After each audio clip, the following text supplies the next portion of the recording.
What's up, everybody? Welcome to Move the Six, presented by Grifols Plasma Donation Centers. DJ Bucky back together on a Thursday as we head towards a little Thursday night football in a huge weekend, Buck, of college football action with a lot on the line, some big games, as well as looks like some weather games could be coming our way here in the NFL. How you doing, man? Man, I'm great. But DJ, this is the fun part of the season. When you talk about the weather games, it reminds me of a kid playing video games where you can set the weather and you could play the video game and have your team play in the snow, because we never really see it often in the National Football League. But this weekend, we might get a chance to see some snowy games, and I'm excited about that. All right, we're gonna get to some next gen stat numbers that we pulled that are going to lead some fascinating discussions, as well as looking at some quarterbacks that could be under pressure in the second half of the season. But I don't want to leave you on that thought. I want to go back to you on that real quick. Coldest? Do you remember your coldest weather game you played in, and what did you do to combat the cold? Okay, so the coldest game that I played in was the AFC Championship game, the Jacksonville Jaguars. We played up in New England against the Patriots. DJ, it was one of those games where the team said before the game, no sleeves, no sleeves. We're going to show them how tough we are. So nobody wears sleeves. We're bare armed or whatever. DJ. Now, as a returner, you don't want to have sleeves on because you need to have the skin to ball contact to take care of it. However, the only thing that wearing no sleeves did, I was distracted the entire first half. The only thing I wanted to do was to get on the warm bench, to be by the blower, or to have the coat on. So when I would have to take the jacket off to go on the field for defense to play dime, the only thing I could think about is like, man, I don't really know what happens on this play, but I can't wait to get back to the sideline. So to me, that is the coldest game that I've been associated with. And I couldn't wait to get to halftime to say, yeah, you know what? I need to put this turtleneck on. I need to put some other layers on. I know we're supposed to be tough guys, but yeah, I'm gonna worry about the function over the fashion in this game. I remember being at App State in the spring. We had a big snowstorm, and it was the wind that got you. It was freezing, and I had never played with gloves on as a quarterback growing up in San Diego, California. But we're out there, and I had never thrown with a glove. But I'm like, I don't even care how I play today. I mean, I'm putting these gloves on my throwing hand, and we'll see what happens, man. It wasn't too bad. It was old Newman gloves. Do you remember the Newman gloves? The young kids don't know about the Newman gloves. Oh, yeah, the big end. It was those Newman gloves. They're real thick and sticky.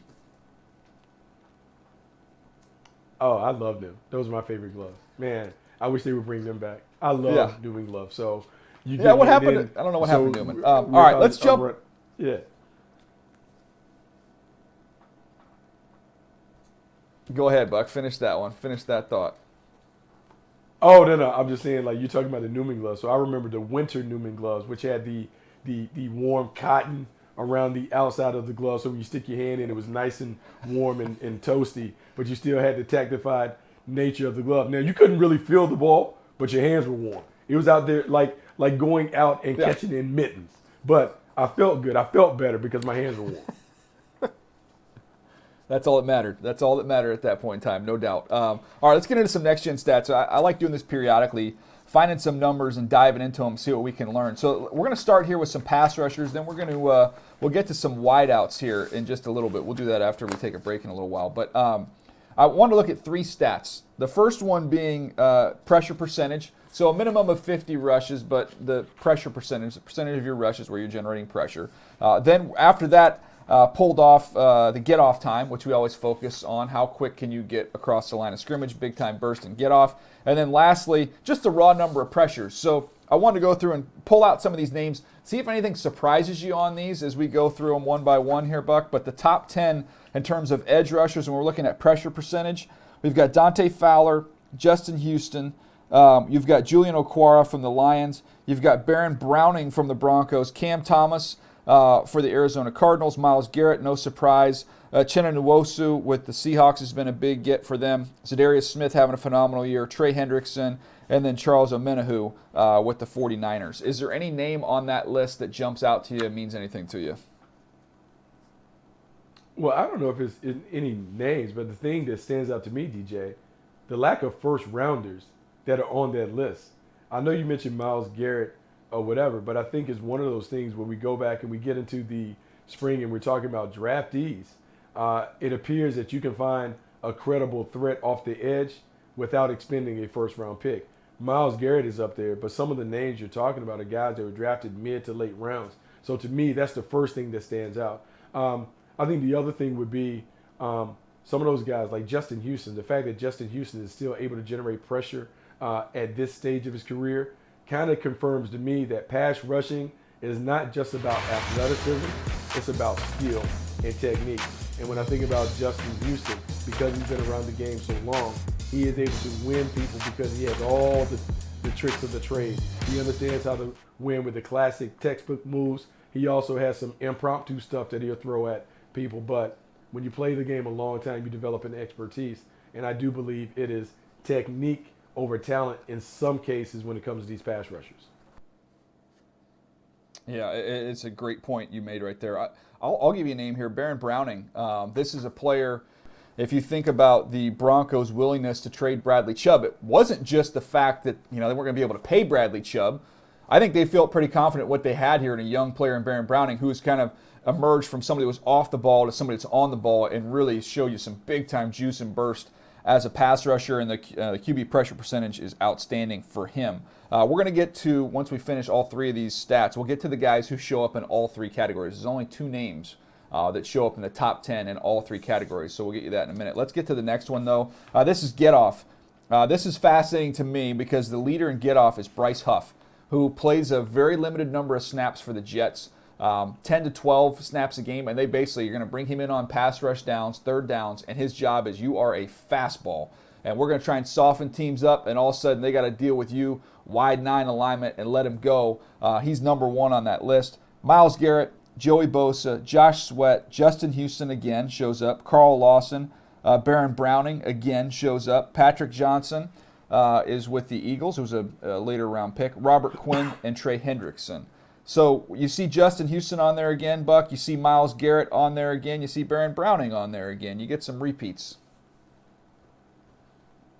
You do get some repeats. And it's funny because when we talk about that part of it is not only your athleticism, but it's snap count anticipation, being able to understand it, looking at the ball squeeze from the center, all of that stuff. I think it's interesting that you bring up Huff from the Jets, because I'm looking at the Jets and I'm looking at the way that they've been performing. And I dug deeper into the stats, and the Jets are one of the teams that are really using a 4-man rush to generate all their pressure. They're actually worse when they blitz than when they bring a standard traditional 4-man pressure with maybe some twist in games.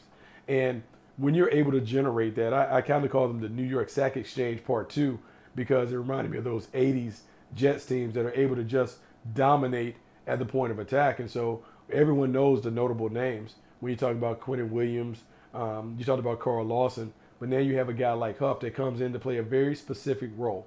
He is the relief pitcher. He has one pitch, a fastball, but he sends you down in flames because the fastball is unhittable. It's a very unique trait to have, but it's really creative in terms of the way the Jets are folding him into the rotation to be able to generate some pressure and get another guy in a role as a key contributor. Yeah, and Carl Lawson, another Jet that shows up on here as well. I think a little bit of that is them just cutting these guys loose too and letting them play that attacking front. And you're right, remember that blow up on the sideline with Quentin Williams and his defensive coordinator, where he was upset saying, "Stop blitzing. We don't need the blitz." I think that was right before they went on that streak where they've won 5 of 6 games, and they've totally backed off on that and said, "Fine, we're going to rush 4, let you guys get home and do your thing." I saw it in the 49ers, seeing them live against the Chargers last Sunday night. Fred Warner talked about in the first half, they were trying to dial things up and they were getting beat on some things. They got in the locker room at halftime and said, "Stop, just let our front rush and we'll play coverage behind it." And that's where they found a lot of success by doing that. I think it's sometimes you can get a little cute, Buck, and then sometimes it's just, you know what, we have 7, 8 defensive linemen, we're going to keep them fresh, we're going to rush 4, and we're just going to keep coming after you with those 4 guys. It's funny, DJ, that you talked about that. I saw a clip this week earlier from Robert Saleh talking about the defense and talking about how they play fast and how, look, it's very simple in terms of what they do. They want their guys to just be able to see it and go get it. And that is not only the secondary in terms of playing a simple coverage where they know exactly what they do, they see all the different variables that you can face against that coverage, but then up front, hey, we're not going to complicate it. You don't have to remember which gap to get into on this blitz and that blitz. Your job is to whip the guy in front of you, get in your track stance like a Panther, and go get it. And they have been successful. And it's one of those things. You talked about the Niners, then we talked about the Jets. When you can rush 4 and cover with 7, it allows you to have maximum coverage to eliminate the deep balls and the big plays. But your guys up front have to be able to hunt. And some of these teams have guys that can hunt. And the other thing I will say about these teams that are running this front, I continue to see more B-gap wins. In other words, if you're a tackle, everybody's going to teach a tackle, look, you want to set inside out. If you're going to get beat outside, it allows your quarterback some room to climb up in the pocket and get away from you. You cannot get beat inside. And I think what happens sometimes is when you line up so wide, you get in those wide nines, these tackles are so worried about speed and how you're going to be able to cut that angle, and they're going to beat you right off the snap. You know they're rolling off the ball. A lot of times you're seeing those tackles overset, which has left them susceptible to inside counters, inside spins. But I'm seeing those teams with those wide fronts actually winning a lot on the inside of the tackle, which is a home run. That's the coup de grace there. If you're a edge rusher, to be able to win inside on a tackle, Buck, that's instant win. Oh, I know somewhere the Washburn family is excited. I know you're very tight with them. I know they are proponents of the wide 9 alignment. They want to come downhill. They want to tilt. They want to run around the corner like it's on a racetrack. But they've been very, very successful doing that. And it's one of those things that if you can line up in a wide 9, the immediate pressure that you put on the tackle, because you almost have to run out of your stance to get there on the speed rush. But then if the pass rusher has 1 or 2 other counters, either the inside move or a spin move when you go up too far and they whip up under, it is a problem. And because they can stress you in terms of the way they set the front on the inside, whoever your playmate is, the D tackle playing on the guard, that tackle is on an island. And one-on-one against some of these athletes and technicians, we're seeing the pressure percentages and all that. I mean, it's a win. And because the way the game is where you have to get the ball out quickly against pressure, and you can't necessarily blitz people, you need to have guys that can win that so you can take away the short stuff and give your rush enough time to get to the quarterback. Interesting thing, talk about that 49er front. You know who's number 1 against the run as well? The 49ers. Only giving up 82.7 yards per game. So I think that's just penetration. You're winning not only as a pass rush, but you're able to win against the run. It's disruptive, especially in kind of an outside zone league that it has predominantly been. That penetration kills that. So it's interesting how it's worked on the way to the quarterback, being able to stop the run as well. Last category, this is just raw quarterback pressures. Zadarius Smith, Chenna Nwosu, we've seen him on there twice. Myles Garrett, you get Brian Burns showing up for the first time. Sam Hubbard, Danico Autry, Nick Bosa, Josh Allen, Montez Sweat. You've got some ties here at the end. That's Matt Judon Hendrickson. Carl Lawson shows up for the second time. As well as you think about a big defensive tackle, Dexter Lawrence, Big Dex shows up in there. But only 2 guys made all 3 lists. So they are in the top 10 for defensive linemen when you think about get off, pressure percentage, and then just the raw number of pressures. Myles Garrett, I guess that shouldn't be a surprise. You know, I think a lot of people would consider him the best in the business. He shows up on all 3 lists. The second name, Trey Hendrickson. Is somebody I know you've talked a lot about over the last few years on our shows, Buck, but Trey Hendrickson is the other one that shows up on all 3 of those lists. You know, I can't even really call him underrated because I think he has earned Pro Bowl distinction and honors. But you talk about someone who was, I would say, kind of lightly regarded when he was coming out of New Orleans because he had that big year. It's funny, you're there and you wanted, will that translate? He's done nothing but really take it to the next level since he joined the Cincinnati Bengals. He is a legit pass rusher 1, a guy who has not only the technical ability to win off the edge, but he is a relentless pursuer of the quarterback. And sometimes, you know, we talk about it, it's easy to put guys in that category like, hey, high motor guy, but his relentlessness, his passion to pursue the quarterback, the way that he fails to give up on downs and how he wins on second and third effort. This is an outstanding pass rusher, and he's one of the rare guys that has the tools to win right out the gate, but also has the competitive stamina to win if the down goes longer and longer and longer. He's an outstanding player for the Bengals. Yeah, interesting. Again, I don't think we can call him underrated anymore. He's gotten some acclaim. He's gotten some attention. And it's well-deserved.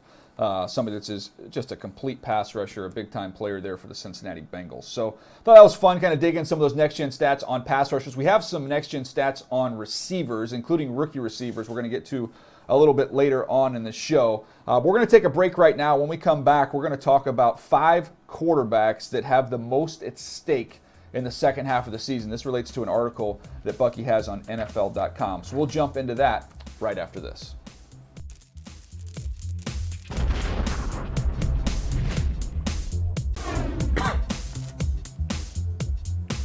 All right, it's time to show your good side, presented by Grifols Plasma Donation Centers. And Buck, you have a recent article on NFL.com. Everybody can find it. It's a fascinating topic where you're talking about quarterbacks with the most at stake in the second half of the season. So why don't you rip us through these 5 and give us a little thumbnail sketch of why you believe these guys are under the most pressure here?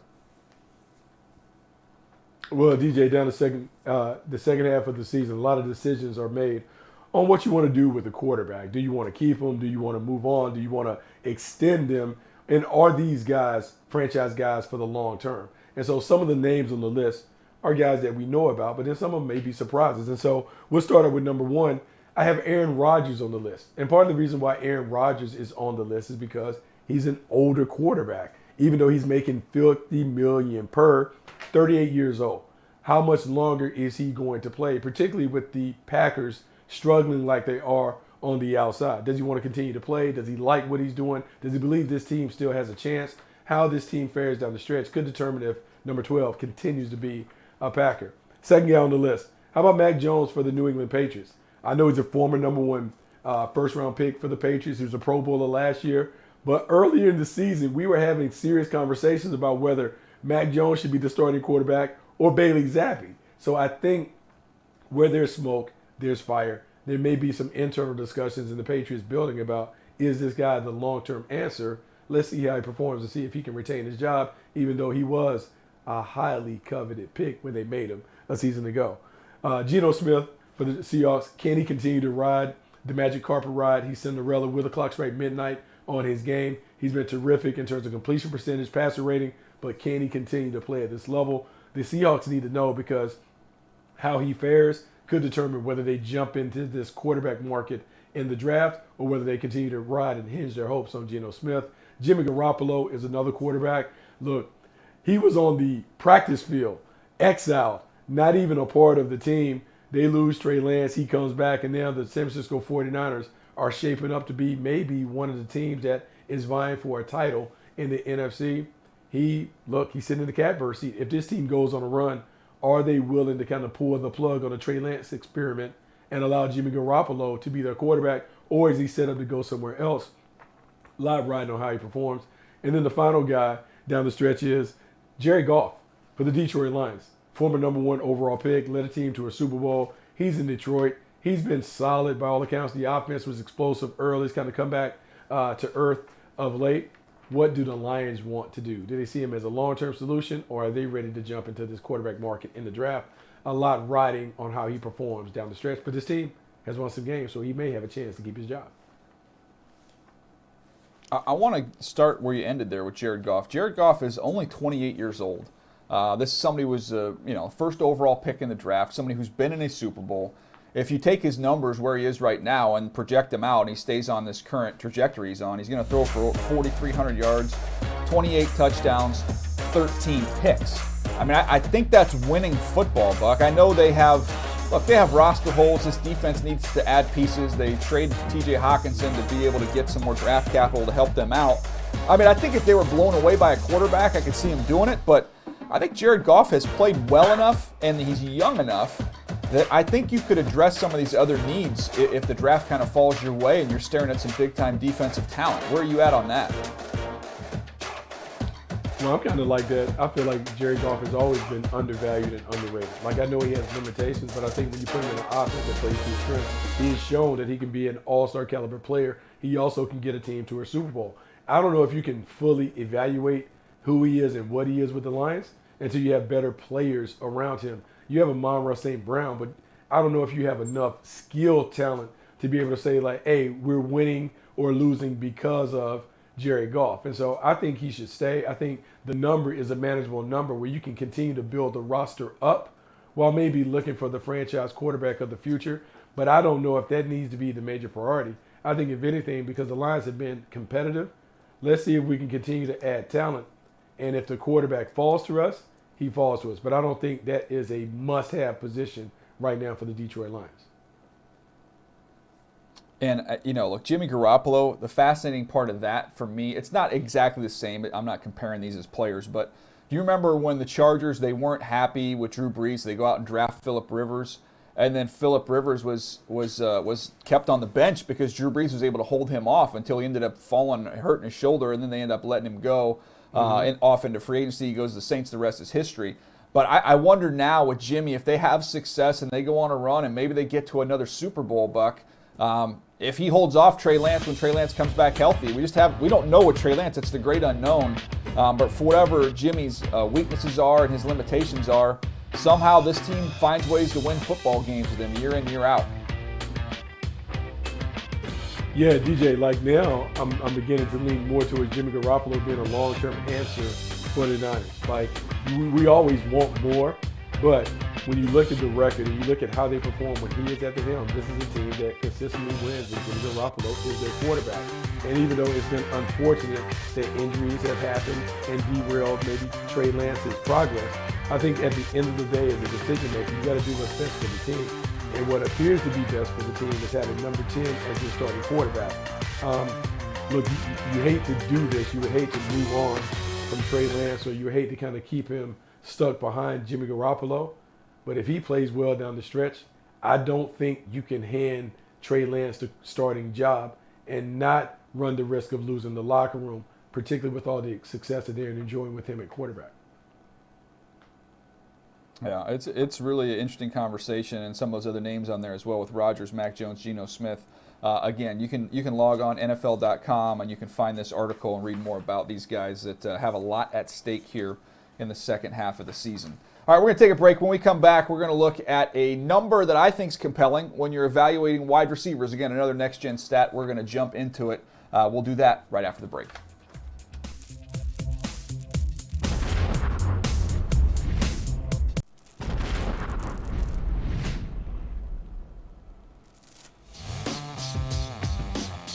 NFL Plus is the league's new exclusive video streaming subscription service. NFL Plus has your game day covered with live local and primetime regular season and postseason games right on your phone or tablet. NFL Plus is available in the NFL app and at NFL.com. Subscription plans start at just $4.99 a month. Fans can visit plus.nfl.com and sign up for a free trial of NFL Plus today.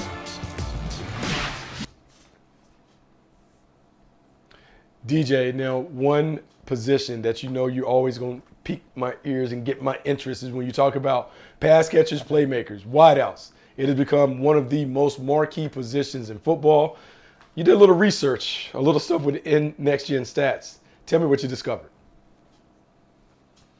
Well, I was looking for a stat that I was curious about, and that is actually it's referred to as yards after catch over expected. So it's YAC OE, and that's an interesting number because the way that it's tabulated is it's not just the yards you get after the catch, it's what's expected of you.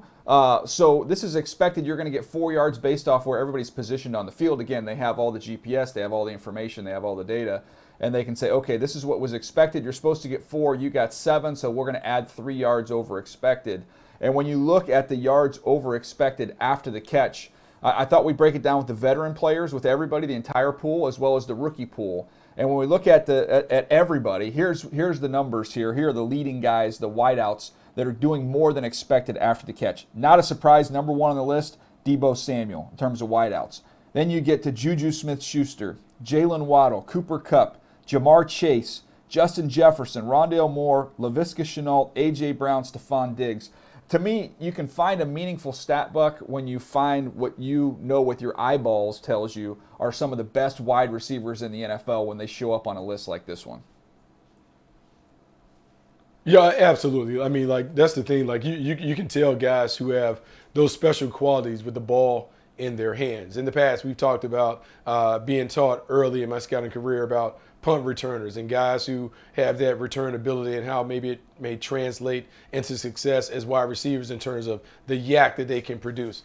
But I think some of it kind of speaks to guys not only their elusiveness and explosiveness, but how about their toughness? Because at a time where a lot of receivers like get what they can and then they get down, there are other guys who really push the envelope in terms of trying to get every yard that they can get on the field. And for those guys, those are the ones that are scary. When you have a Debo Samuel that can break tackles in the open field and he really tests the toughness and the tackling skills of the DBs on the perimeter, those are the guys that make it very, very difficult and challenging to defend because you can draw up the right coverage, but what you can't do is make sure that your guys have enough courage to be able to get those guys down with big hits. Yeah, I think it's something for scouting as well. You know, you think about the emphasis you could place on that. When you look at some of these players, some of the top players in the league that show up on this list, when we're evaluating guys for the draft, we talk about, okay, he's a great route runner. We talk about his ability to catch the football, his ability to track the football, his ability to high point the football. What he does after the catch is pretty darn important, especially when you can take everybody and say, here's the expectation, and these guys go above and beyond that with what they're able to accomplish.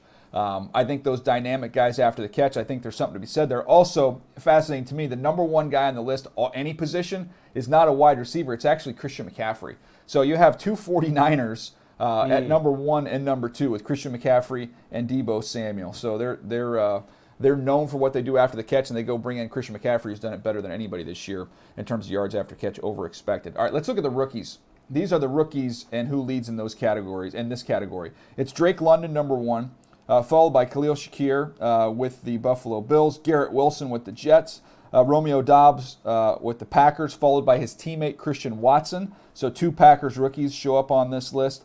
And then you end up with Treylon Burks and Wan'Dale Robinson, the last couple. But I want to focus here on two of these first three. You look at Drake London, number one is a first-round pick, and then Garrett Wilson, who's number three, is a first-round pick. I think that was in the scouting report for both those guys for different reasons. Drake London with the strength to be able to run through tackles, and then the elusiveness of what you have with Garrett Wilson.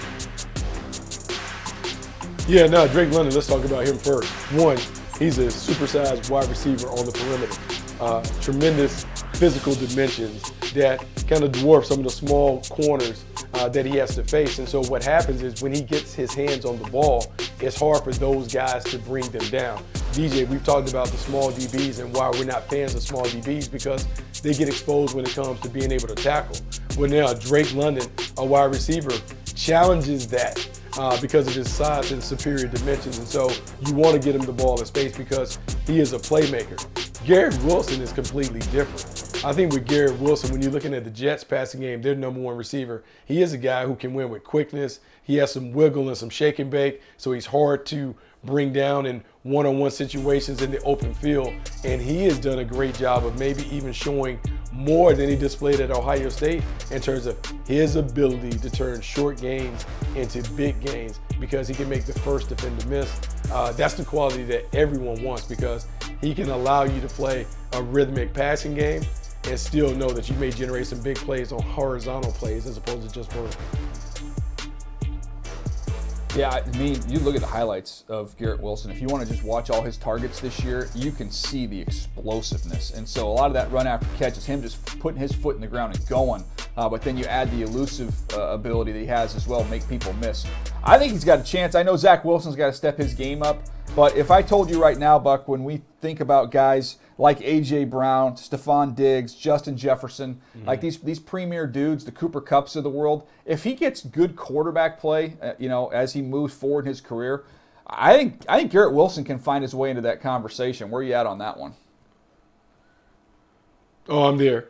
DJ, I'm there. Like just looking at the B-roll clips that we just showed while you were discussing him, you can see a couple things that stand out. One, he's an outstanding route runner. And when I mean an outstanding route runner, you can see not only the patience and discipline when it comes to getting to his depth and getting out of his breaks, but he has the little stuff that you need. Head and shoulder fakes. He has the ability to give you different stems and releases to create advantages when it comes to the leverage. And then he's tough, man. He's courageous. catching the ball inside the numbers is not for everybody. But because he's willing to do it, there's a lot of hidden yardage over the middle of the field. And so the number one receivers that we laud and applaud, the Justin Jeffersons of the world, the Cooper Kupps of the world, now Gary Wilson will be in those categories. He can do more because he can constantly create separation. And then when he gets his hands on the ball, he makes it happen. And I want to make sure I put Stephon Diggs in there because I don't want him to get mad at me for not including him because he's also one of those dynamic playmakers that we talk about. Yeah, and that was my comp for him coming into the draft was Stephon Diggs. I thought that's who he kind of reminded me of with the way that he plays. One more thought on this. I want to get your take. We've talked a lot about defensive tackles and how when you're playing a lot of too high coverage, teams are playing with light boxes. You're worried about explosive plays, trying to take that away, that maybe that could change the way you scout defensive tackles because you need some bigger guys to eat up space because you're playing with fewer guys down there. I also think now that you have this too high coverage and you're trying to play off, keep the ball in front of you, doesn't that stand to reason at the wide receiver position that run after catch has never been more important than it's going to be going forward? Well, not only that, run after catch and route running. I think now you really have to be able to evaluate the skills when it comes to the route runners because before, and a lot of times in scouting, it's easy to get fascinated with the explosive and dynamic athlete that when we're watching college tape, he's just blowing past people because he has better athleticism. He's a faster guy. But in the league, because everyone is playing these umbrella coverages, they're not letting you throw it over the top of them. They're daring you to catch it up under and see if you can nickel and dime it down the field. Yes, I want route runners who can get open and find those voids, but I also want guys who can make the first defender miss because in zones where all eyes are there, if you miss a tackle in those things, that's when it has an opportunity to get out the gate. You need to have guys who have the full toolbox. We've talked about it the last couple of years when it came to the draft. The guys who have an immediate impact in the league are more the route runners than the explosive playmakers and athletes. Right now, I'm looking for skilled technicians that are able to get open against any coverage and also have a little plus ability when it comes to being able to run after the catch. I want to tell you guys, appreciate you listening to us. I appreciate you leaving us some of those reviews on Apple Podcasts. A bunch of you have done that. That's huge. We appreciate that as well. Remember, you can find all of our content on the NFL's YouTube channel, NFL.com, the NFL app as well. So be on the lookout for everything we've got coming your way. That's going to do it. I appreciate you guys. We'll see you next time right here on Move the Sticks, presented by Grifols Plasma Donation Centers.